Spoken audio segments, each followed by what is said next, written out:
आज के इस लेख में हम आपको एक गरीब किसान की कहानी बताने वाले हैं। तो आइए जानते हैं एक गरीब किसान की कहानी हिंदी में। Poor farmer story in Hindi. एक गांव में मोहन नाम का किसान रहता था। इस दुनिया में वह बहुत गरीब था। उसके पास एक बहुत छोटा खेत था।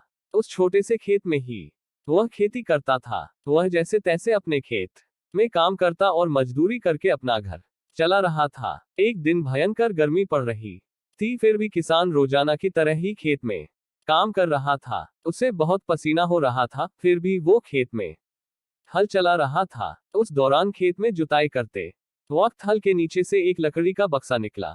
उस किसान ने धीरे से बक्से को निकाला। वह कुछ समझ नहीं पाया कि इस बक्से में क्या है। केवल उसने बक्से को उठाकर खेत के बाहर मेड़ पर रखा दिया। उसने देखा कि यह बक्सा खाली है, तो उसने अपनी दोपहर की रोटियां उसमें रख दी और वापस अपना काम करने लगा। थोड़ी देर बाद दोपहर में जब खाना खाने आया तो उसने देखा कि बक्से में बहुत सारी रोटियां थी। उस किसान को बहुत आश्चर्य हुआ। किसान ने सोचा कि ये तो जादुई बक्सा है। उसमें जो भी चीज डालो वह कई गुना हो जाती है। जो भी वस्तु उस बक्से में डाल रहे थे वह कई गुना हो रही थी। उसने दोपहर का भोजन किया और फिर हल चलाने लगा। जब शाम को घर आया तो बक्से को अपने साथ ले आया। आज वह किसान बहुत खुश था, क्योंकि उसे लग रहा था कि शायद अब उसकी गरीबी दूर हो सकती है। वह गरीब किसान एक धैर्य वाला व्यक्ति था। कभी भी उस बक्से से जरूरत से ज्यादा सामान नहीं लेता था। कुछ दिनों बाद उस बक्से के बारे में गांव के जमींदार को पता चला। वह जमींदार एक लालची व्यक्ति था। उसने सोचा, मेरे जमींदारे में किसी भी जादुई वस्तु पर तो मेरा अधिकार होगा। जमींदार के कहने पर उसके आदमी उस किसान को पढ़कर ले आए। उस जमींदार ने किसको धमकाया और कहा कि तुम्हारा खेत मेरी जमींदारी का हिस्सा है, इसलिए उस बक्से पर मेरा अधिकार बनता है। उद्धरण चिन्ह। जमींदार की बात सुनकर किसान डरते हुए बोला, मालिक, भले ही जमींदारी आपकी है, लेकिन उस खेत पर खेती मैं करता हूं तो बक्से पर मेरा अधिकार है। जमींदार समझने लगा कि यह किसान ऐसे नहीं मानेगा। उसने किसान को धमकाया और उसके घर से बक्सा छीन लिया। किसान बेचारा रोता रह गया। बक्सा लेकर जमींदार खुश हो गया। जमींदार ने बक्से से बहुत सारी वस्तुएं हासिल कर ली और मजे कर रहा था। थोड़े दिन बाद कुछ लोगों ने जादुई बक्से के बारे में मंत्री जी को बता दिया। पहली बार तो मंत्री जी ने ध्यान नहीं दिया, लेकिन वापस कुछ दिनों बाद उन्होंने अपने एक आदमी को भेजकर बक्से की सच्चाई के बारे में पता करवाया।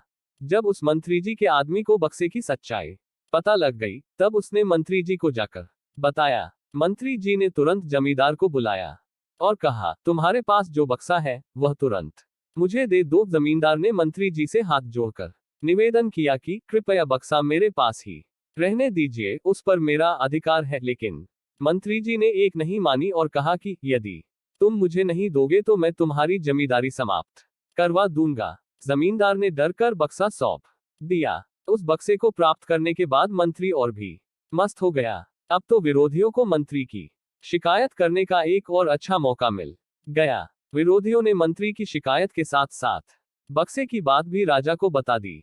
राजा को जब पता चला कि यह बक्सा किसी गरीब किसान के खेत से मिला है, तब राजा तुरंत अपने सेनापति के साथ मंत्री के घर गया और मंत्री से कहा, पूरे देश की जमीन पर राजा का अधिकार होता है, इसलिए उस बक्से पर मेरा अधिकार है। तुरंत बक्सा राजमहल भिजवा दो। मंत्री ने तुरंत राजा की बात मान ली और सेनापति को बक्सा दिया। उस राजा ने बक्से से सबसे पहले खजाने के धन को बढ़ाया और सुख सुविधाएं बढ़ाई। कुछ दिनों के बाद राजा को बक्से की चिंता होने लगी कि इसे कोई चुरा ना ले। राजा उस बक्से को हमेशा अपने साथ रखने लगा। एक दिन राजा ने सोचा, इस बक्से में ऐसा क्या है, आखिर इसका रहस्य पता किया जाए। उस बक्से का रहस्य जानने के लिए राजा उस बक्से में बैठ गया। बाहर निकला तो उसके जैसे अनेक राजा बाहर आ गए। लोग नहीं पहचान पा रहे थे कि असली राजा कौन है। सभी राजा राज्य करने के लिए आपस में लड़ने लगे। यह बात किसान को पता चली तो वह बहुत दुखी हुआ। उसने स्वयं को कोसा और विचार किया कि अगर मैं उस बक्से को जमीन में गाड़कर रख देता तो बहुत अच्छा होता। आज के इस लेख हमने आपको एक गरीब किसान की कहानी हिंदी एक गरीब किसान की कहानी इन हिंदी बताई है। हमें उम्मीद है आपको यह कहानी अच्छी लगी होगी। अगर आपको यह स्टोरी यानी कहानी अच्छी लगी है तो इसे अपने छोटे छोटे प्यारे प्यारे बच्चों को जरूर सुनाएं। इसके साथ ही अगर आप इसी तरह की शिक्षाप्रद, मजेदार, रोमांचक और हास्यप्रद कहानियां पढ़ना चाहते हैं तो हमारे इस चैनल कहानियां R1 पर आते रहे हैं और मजेदार कहानियों का लुत्फ उठाते रहे। अंत में इस लेख के अंत तक बने रहने के लिए आपका धन्यवाद। अच्छा लगा हो तो लाइक और सब्सक्राइब जरूर करें हमारे चैनल कहानी या R1। इसी तरह कहानी पाने के लिए धन्यवाद। R